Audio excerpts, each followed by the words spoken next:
Joke time muna tayo po kasi seryoso yung topic natin ngayon. Tulad ng mga previous topics. Kasi sabi ni Sara Duterte, yung tatay niya gustong mag-ala ni Noy Aquino. Huwag kayong maniniwala po sa kanilang agenda. But before that, dito muna tayo sa kwentong katatawanan para stress-free. Padala ni Eduardo Paltao Sarmiento ang setting sa eskwelahan. Tinanong ng teacher yung kanyang estudyante. Sabi ng teacher kay Juan, ano ang pagkakaiba ng magnanakaw sa politiko? Matalino po si Juan. Sabi ni Juan, ang magnanakaw po, madam, nagnanakaw muna bago tumakbo. Yung politiko niya, Juan, yung politiko po, tumatakbo muna bago magnanakaw.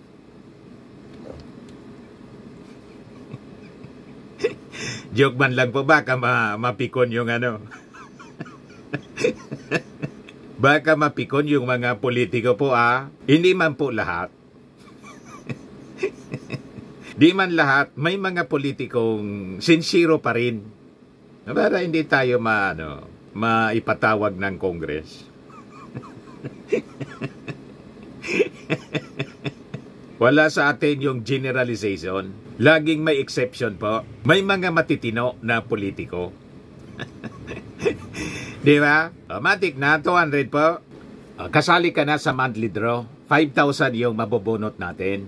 Yung hindi mabobonot, may chance kayo na manalo. Sa December, 10,000 pesos ang grand prize. Dito na tayo mga kababayan sa seryosong topic kasi I think mga kababayan ang agenda nila gamitin yung playbook ng mga dilawan ng patayin si Ninoy Aquino. Ginawang sacrificial lamb mga kababayan si Ninoy nang nasa likod ng assassination para po gatungan yung people power. So ito yung nangyari sa EDSA People Power.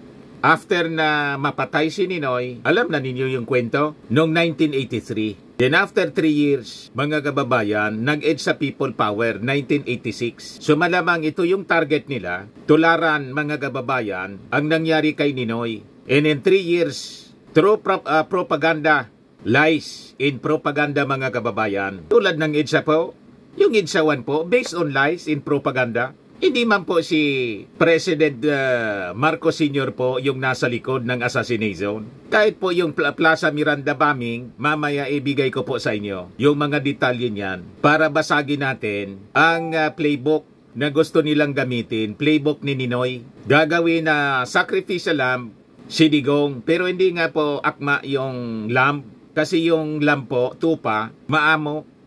So hindi bagay na gamitin na sacrificial lamb. Palitan na lang natin yung lamb ng Doberman. Kasi yung Doberman po, matapang. Bagay kay Digong na description. Hindi yung lamb, sacrificial Doberman.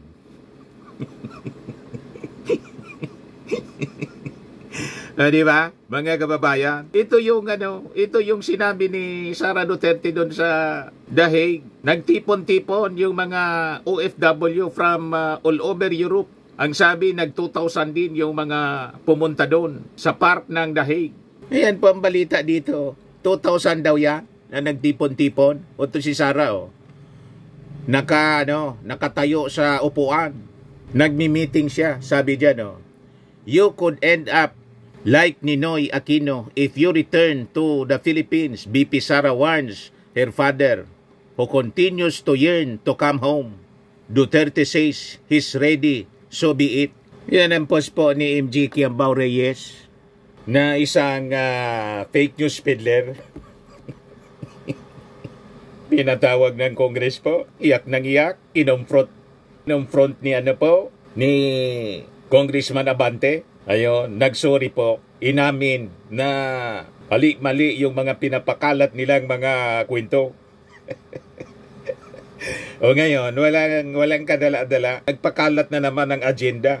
Yan yung kagustuhan mo na umuwi, yan din ang katapusan ng buhay mo. Magiging Ninoy Junior ka, BP Sara to FPRRD. Pakinggan natin.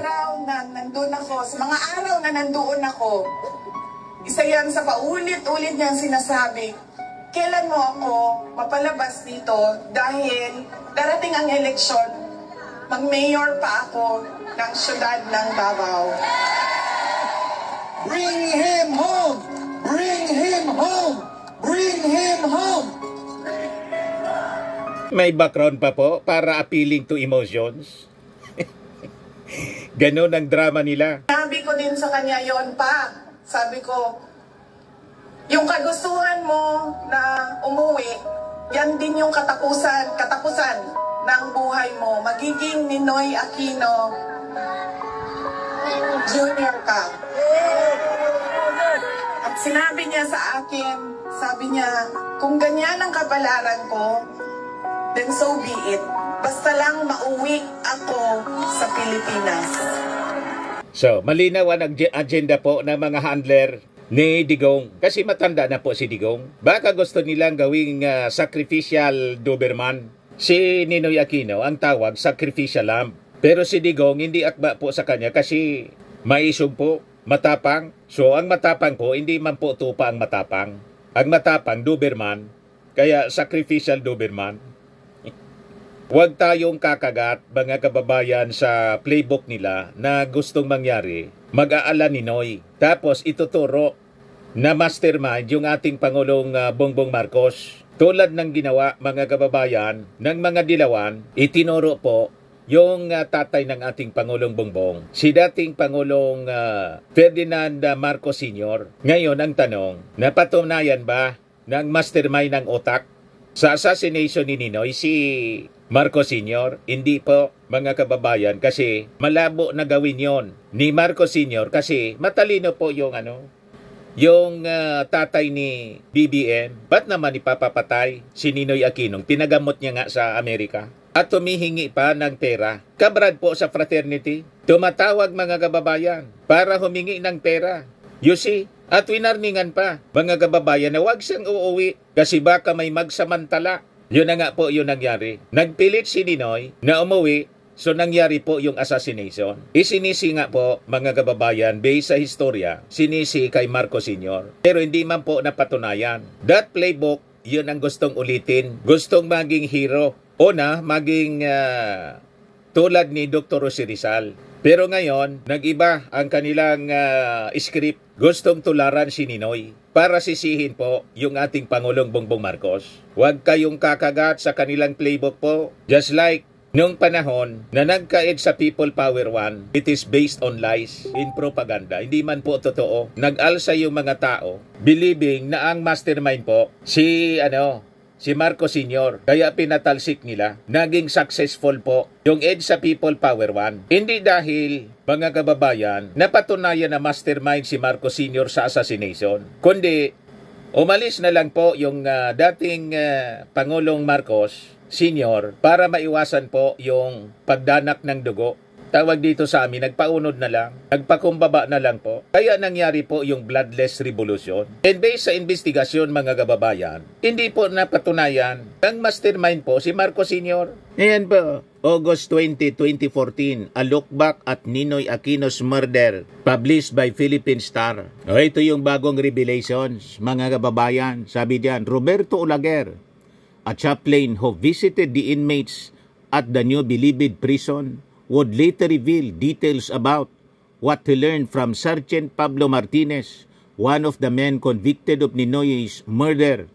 Martinez reportedly was recruited by Colonel Romeo Ochoco, then Deputy Head of ABSICOM, Aviation Security Command. Martinez was introduced to Rolando Galman and was told to make sure Galman kills Ninoy. Otherwise, kill Ninoy and shoot Galman as well. Since Martinez had access to the airport, it was easy for him to smuggle Galman into the tarmac. Sergeant Martinez would later implicate Ninoy's cousin-in-law, Danding Coangco, but it was never proven. Martinez was later killed in a hit-and-run incident this year.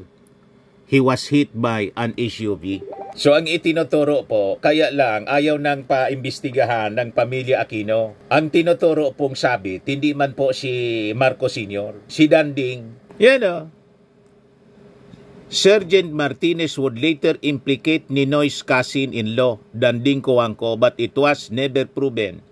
Martinez was later killed in a hit-and-run incident this year. He was hit by an SUV. 2014 namatay si Martinez. Ang duda po, sinilihin siya na kasi baka lumitaw yung totoo. Kailangan kasi manatili na ang mastermind, isipin ng mga mamamayang Pilipino, paniwalaan ang mastermind si Marcos Sr. Ayaw na ng pamilya Aquino, mga kababayan pa imbestigahan. Bakit? Alam na natin yung motibo. Pag nalaman po na family feud at hindi si Marcos Sr. ang mastermind, mapatunayan po, ang challenge po galing mismo sa ating Pangulong Bongbong sa interview ni Chris Aquino. Challenge mga kababayan ni BBM noon, si Chris Aquino na buksan yung investigasyon muli. Nang pagkamatay ng kanyang tatay, ayaw na po ni Chris Aquino kasi napatawad na daw yung tatay ng ating Pangulo. Kasi pag napatunayan na hindi man po si Marcos Sr., imbalido yung basis ng revolusyon, it's a people power. Mawawala sa paniwala ng mga tao na ang mastermind si Marcos Sr. Yung pagiging hero po, mga kababayan ni Ninoy, mawawala, imbalido. Nagets na ninyo? You see? Kasi paano ipapapatay ni Marcos Sr. si Ninoy Aquino? Kapag ginawa na yon, talagang siya yung ituturo. Tanga ba yung dating Pangulo Marcos Sr. na napakatalino yon? Pinagamot pa nga niya sa ibang bansa, sa Amerika. Pagkatapos, pagbalik, ipapa-assassinate niya para i-blame sa kanya. May ganon. And kahit mga kababayan, yung Plaza Miranda bombing, alam ba ninyo ang history ng Plaza Miranda bombing na i-blame sa dating Pangulong Marcos Sr.? Based sa investigasyon, nagpatawag po ng investigasyon si Juby Salonga. Ang sabit po, si Juma. You see? Gusto ninyo makita? Ayan po, report ng Philippine News Agency. Philippine News Agency. September 26, 2022. Sabi dyan, ex-NPA cadre Juma ordered my best friend to bomb Plaza Miranda. Yan o. A former New People's Army rebel claimed that his best friend, a fellow insurgent named Danny Cordero, was allegedly ordered by Communist Party of the Philippines founder Juma Sison to lob the grenades on the political gathering in Plaza Miranda, Quiapo on the fateful night of August 21, 1971.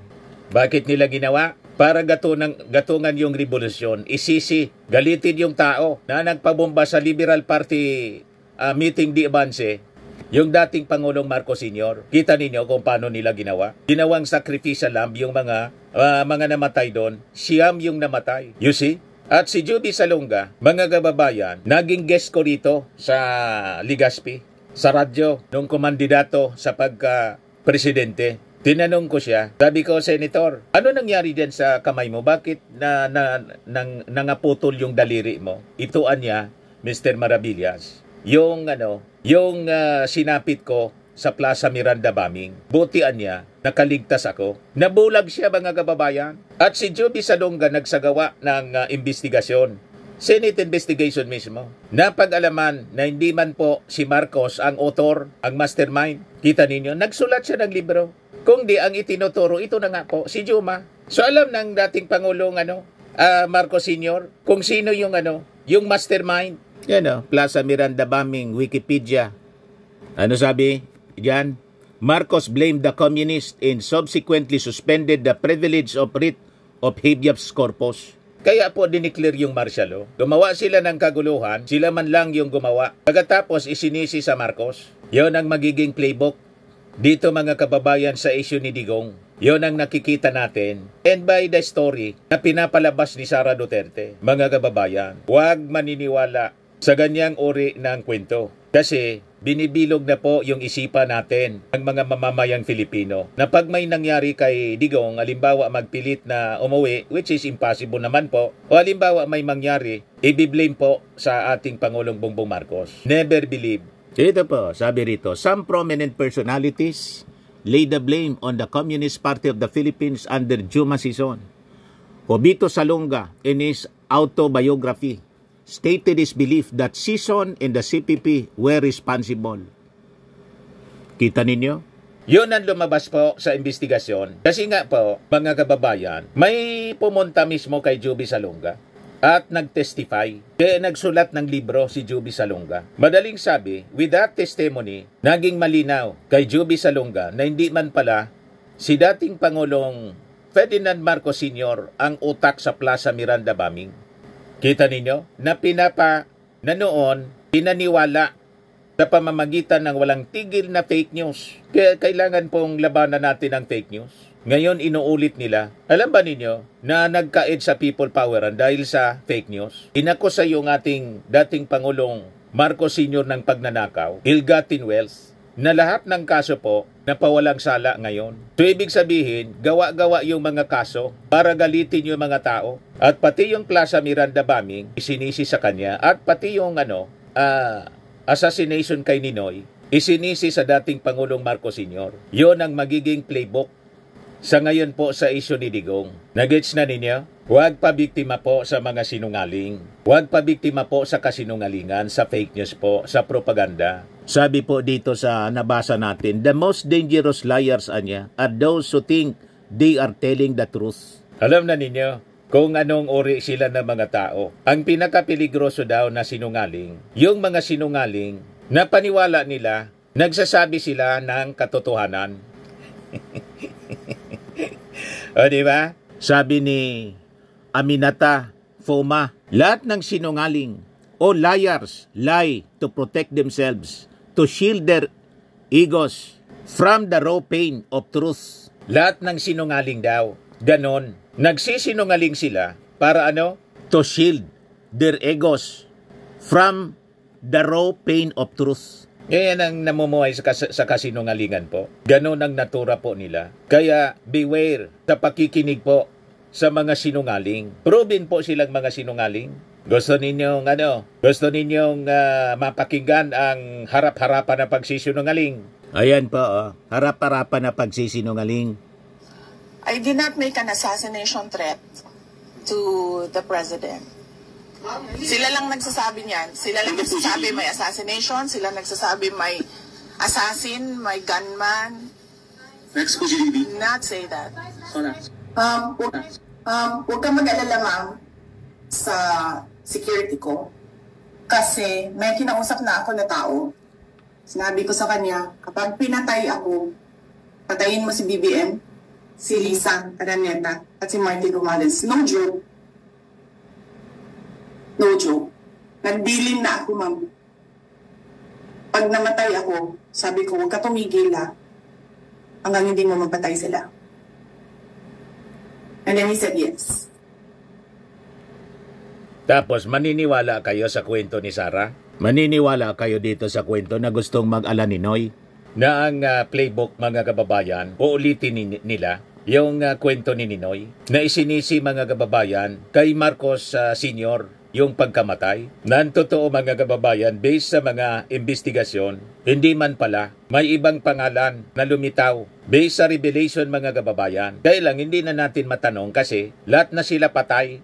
Nagets na ninyo? Do not fall to their agenda, mga kababayan, of repeating the history, mga kababayan, para gatungan ang edge sa people power at iupo nila. Alam na ninyo kung sino ang uupo pag nagka-people power po. Huwag pabibiktima, mga kababayan.